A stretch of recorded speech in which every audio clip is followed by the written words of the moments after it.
if I want you to believe something, right? I put it out there, and I keep repeating it. You know what? And we was talking about it before you come in. Ray Rice's situation with his wife. Sure.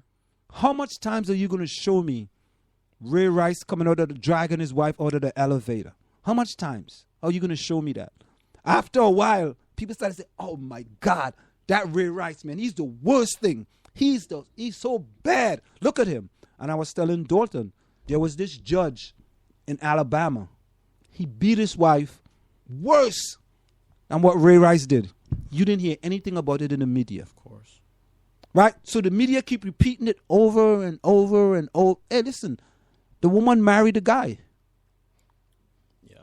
Well, yeah, and obviously, since we know each other on a personal note, I mean, I talk to you about this all the time.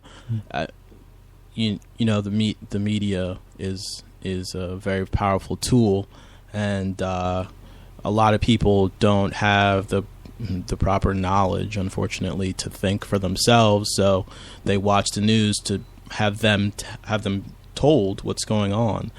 And you're not going to see everything. Of course, you're not going to see things that happen. There are international atrocities that happen all the time that are committed by America, and you know, we're never going to see that on TV, obviously, and you're going to have to dig and dig and dig to find it out. But you know, there are atrocities that happen to women in the Army all the time that, you know, we don't find out about, but you have to dig and dig and dig to find it out, and those people don't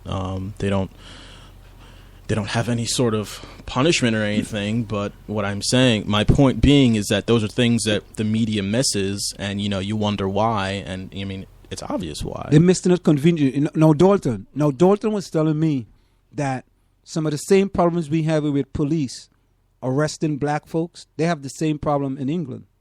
Sure, but it's not going to be. I don't think it's going to be. The number of fatalities aren't going to be as high. No, because we don't have as much guns. It's only, as we said to your dad, it's only special forces which should have guns. Exactly. But there has been cases where white police have killed black members of the population. Not justifiable in the long term, but the media will always side on the police. Doesn't matter what the case is. They'll always side on the side of the police. But there's the unfairness of the media, as Malcolm was just saying, is what you take from what you hear, what you read, and so forth. Now, as long as you're intelligent enough, you can analyze the information. But for the very whatever percentage of the ones who are just led by what they read, that's where the prejudice comes in. It's a large percent. Yeah, and that's where we suffer because of that prejudice. You know, we could go down south. I mean, I don't know the whole countryside, but you could go. You could go down south. You could go to right. You could go into certain parts. Yeah. And you're looked upon as a villain before you open your mouth. You take your wallet out or whatever, because of what the stereotype in the media, and so the media has to be held responsible. Now, how do you control the media? Do you have an organization which says you can report this in a factual way, and if you report it in an unfactual way, then you have to be penalized in some way? But once you've said it, if you said the sun has set, the sun has set. You know, they can't retract it, but it's already out there. But there have to be somewhere to be penalized for saying a lot of lies.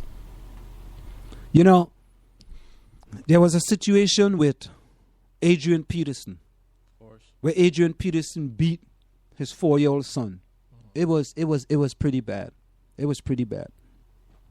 But you know, there was a big picture that the media missed.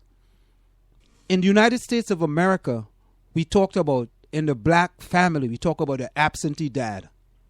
You talk about the black dad being absent from the household, right? Here we have a professional player who is present in his household. He's present there for his wife. Yes, you know, he whipped him and he shouldn't have done it, and he apologized for it. But the media never, ever talked about, you know something? here we have a black father who is there for his kids. He's there. He's not absent. Yeah. You know, even though the corporal punishment, he went overboard, but he's actually there for his kids, and they missed that whole picture. Yeah. They missed that picture. But the picture they want to give you is that, yo, Adrian Peterson, he's a child abuser. You know what? The NFL should take away his job. Right. And all the rights organization come out and say, yes, we against Adrian Peterson. Take away his job. Ban him from the NFL. And then in the reverse, next they're going to tell you, see those black household? They have these absentee father. What do you think about that? You see how the media portray stuff a certain way they want it. Yeah, they do it. And they'll continue doing it. And they don't want to try to look for, wow, man, that guy was there for his son. You know what? And I use myself as an example. Man, my mother used to whip my behind so bad. I tell you, if my mother was in America, she might have made about 50 jails. she would have. They have an organization in America called Die First. You know, they would have had a new organization, Die For Us, because she I tell you, listen, I got so much whooping. I mean, I got tied to trees. I got beat with rope, spoon.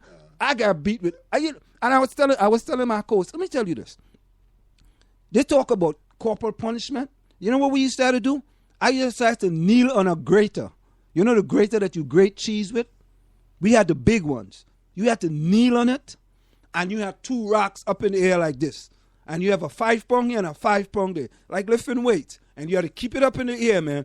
And as soon as you come down there, whap! You go head up like that. And you know, child abuse. They call that child abuse. So for me, I should have been a problematic person as an adult. Exactly. But you didn't. I should have been abusing you as a dad because of what my single mother did because of me. Yeah. The bad behavior that I had. Yeah. I thought I was a rebel without a cause. Yeah. And here we have Adrian Peterson being there for his son in the media, man. Oh, that guy is the day before that, he's the best running back. Oh, yeah. Right? And one other one. There's a new word the media calls black professional players. Oh, yeah. It's called thug. When I don't want to call you, I don't want to call you the N-word, I call you a thug. Yeah, he's a thug. Yeah. I would say, you from urban inner city. You from urban America inner city. Think about it. When they tell you from urban to inner city, right away, people know that he black. If it's a thug, you know, he's got to be a black person. And these are the things the media do. And we have to understand. I heard of a guy on ESPN, man, calling one of these black professional players, he's a thug. He's a thug. He's no good. Well, we know we had that with Richard Sherman. When they called Richard Sherman a thug, right? He played for the Seattle Seahawks. They won the Super Bowl. Yeah. And he said something. And he's a thug. The guy's Stanford educated, very educated guy. So he said to them, he says, in ice hockey, when the players are brutalizing each other, being bloodied, they are not thugs. They're just playing a game. He didn't brutalize nobody. He didn't curse at nobody, but he's a thug. Yeah. Different strokes for different folks. How do we change those mindsets? How do we change those guys to tell them, listen, man, you can't be calling kids a thug. You know, what about because you on TV, because you on radio, because you on ESPN, you taking liberty for your mouth to call someone a thug? That's what I'm saying. They need to be accountable for what they say. Mm-hmm. They need to be accountable for all that, because that stereotypes, worldwide, who we are, what we are, and we can't keep tolerating it. That's why, going back to what I said earlier, there's going to be a time when people are going to say enough is enough, because the media is against us, the police are against us, corporate, whether it's corporate, the government is against us, or corporate UK is against us, and the reality is, why are they against us, and what we're going to do about it? You know, because are we going to stand by and be abused, or are we going to get up off our butts and start doing things for ourselves and change the world? Well, we could suffer peacefully, you know. We could suffer like, we don't want to we could do this peaceful march. And maybe we should have our own media. You know, listen, in this country we had BET at one time. Yeah. BET's a joke. And then BET basically, but you know, a lot of the black organizations have sold out to white corporations, right? Well, we live in a capitalist society. So like the NAACP, the Urban League, the Black Caucus, they have all sold out to the white corporations. Sure. And so wait, you're supposed to defend black issues, like what I think it's the Urban League, I think. They are backing Monsanto. Monsanto is the company with GMOs that affects black people, genetically modified foods. And that affects black people the most. And we have a black organization backing them and saying what they're doing is good because they have made a significant donation to the organization. Remember the NAACP out in LA? Donald Sterling made $1 million donation to the NAACP, and they were going to give him an award before all this stuff came out. And they said, you know, it's like... Yeah, but the corporate world is a vicious monster. Yeah, you know, as long as they're making money, the shareholders are happy, they don't care. Exactly. That's what it comes down That's what to. it comes down it's to. very, they don't care. I feel that whether it's here or abroad, they honestly don't care. I feel like to its core, it's a very simple concept. And what was that? I said to its core, it's a very simple concept. It boils down to money. Yeah. So you gave those examples, and it's no different than government. I gave you the example of someone running for president. They need money to fund their campaign. They get money from people who already have a lot of money, and then when they have moved into a place of power, then those people with money have now want something in return. Yeah. And most of the times they get it. So it's the same thing. It's the same thing with the NAACP and Donald Sterling. But see, now the thing I would say is that when you're speaking, I make connections in my head, but that's just the way I think. So I make a connection that you say NAACP, and you talk about Donald Sterling, and I make that connection to the government and someone running for campaign and him getting money to become whatever leading officer or whatever leading role he gets put into power, and then therefore he then needs to do whatever will make his investor happy. And I mean, it's interconnected, so it's not that surprising. I think the first step is that black people and anyone who feels that they're being oppressed needs to stop being surprised.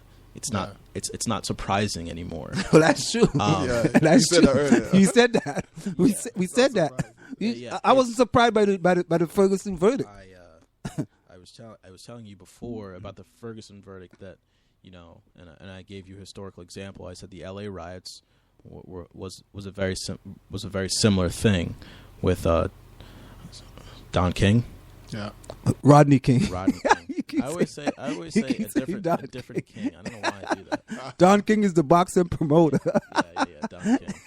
He's here. He got mugged. Yeah, I can't forget Don King. You know, knowing that. Rodney King. Rodney King. That's yeah. his name. He should be memorable, but unfortunately for me, he's not. The same thing happened to him, and same verdict. Mm-hmm. You'll be talking about that too. LA riots. History tends to repeat itself. Yeah. So this is something that's not surprising at all. I don't see how. So if you look at it, really, technically speaking, black people have not progressed in their tactics to try and get anything done. Think about it. Yeah. How many years back had that happened? Has that happened?